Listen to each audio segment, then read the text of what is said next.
বড়া ভেজে নিলাম। দেখুন ডাগা ডাগা হয়েছে, দেখতে কিন্তু মাস। বন্ধুরা অনেকদিন ধরে তালের বড়া খেতে মন চাইছিল, এই তো এইদিকে কিন্তু আবার মুগের ডাল দিয়ে মুড়ি ঘন্ট আর সকালবেলার ভিউ দেখুন। আর এইদিকে কিন্তু তালের বড়া ভেজে নেওয়া হয়ে গেছে। আসসালামু আলাইকুম, সবাই কেমন আছেন? আশা করি সবাই অনেক বেশি ভালো আছেন। এই তো সারাদিনের কাজ কাম শুরু হয়ে গেল, সকালের ব্যস্ততা। আর এই তো সকাল মানে সকালের রান্না বাড়ি কাজ কাম সবকিছুই থাকে। তো এখানে ইলিশ মাছ ভেজে নিচ্ছিলাম। ইলিশ মাছগুলি ছোট ছিল সাইজে, কিন্তু ইলিশ মাছের দেখুন ডিম ছিল, তো ডিমগুলি ভেজে নিচ্ছিলাম। ভাবলাম যে ডিম আছে যেহেতু ইলিশ মাছের, আজকে ইলিশ মাছের ভুনা হবে। তো যাই হোক, ইলিশ মাছগুলি ভেজে নিই, তারপরে ভুনা করব। আর এদিকে কিন্তু ইলিশ মাছগুলি খুব সুন্দর করে ভেজে নিচ্ছি।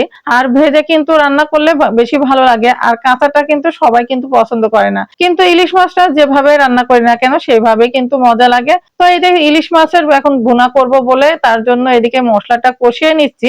আর ইলিশ মাছটা ভুনা করে নিব, তারপরে বাদবাকি যেগুলি কাজ আছে সেগুলি করব। আজকে সারাদিনের ব্লগে কি কি আছে না থাকতে সবকিছুই কিন্তু আপনাদের সঙ্গে শেয়ার করব। অবশ্যই ব্লগের সঙ্গে থাকুন আর দেখতে থাকুন। আর আজকে কিন্তু অনেক সুন্দর ব্লগ হতে যাচ্ছে, অবশ্যই সবাই দেখবেন। আর কেমন লাগলো অবশ্যই কমেন্টে জানাবেন। আর এদিকে কিন্তু সন্ধ্যার সময় বাচ্চাদের জন্য সুন্দর একটা আইটেমের জিনিস তৈরি করেছে। আচ্ছা বলেন তো কি জিনিস তৈরি করেছে? আপনারা যদি জানেন তাহলে অবশ্যই কমেন্টে জানাবেন। তো দেখি বাচ্চাদেরকে এখন সন্ধ্যার সময় এই নাস্তাটা দেওয়া যাক, আর বাচ্চারা কতটা পরিমাণে পছন্দ করে সেটাই আপনাদের সঙ্গে শেয়ার করব।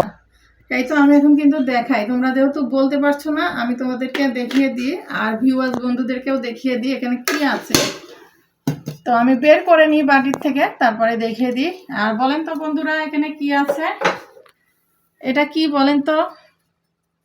যারা চিনতে পারছেন তারা তো অবশ্যই বুঝতে পেরেছেন। আমি বাচ্চাদের জন্য পেন কেক তৈরি করতে গেছিলাম। পেন কেক তৈরি করতে যে পেন কেকটা খালি নিচে কালো দাগ হয়ে যাচ্ছিল, তো ওই জন্য আর কেকটা বানাইলাম না বানাই পরে যে কেক বানাই নিলাম। এখন এগুলি পিস করে কেটে নেব আর বাচ্চাদেরকে খাওয়াবো। দেখুন কত সুন্দর কেকটা হয়েছে, অসাধারণ। এই দেখেন কত সুন্দর স্মুথ একেবারে হয়েছে, অনেক তুলতুলা হয়েছে, দেখুন কত সুন্দর হয়েছে।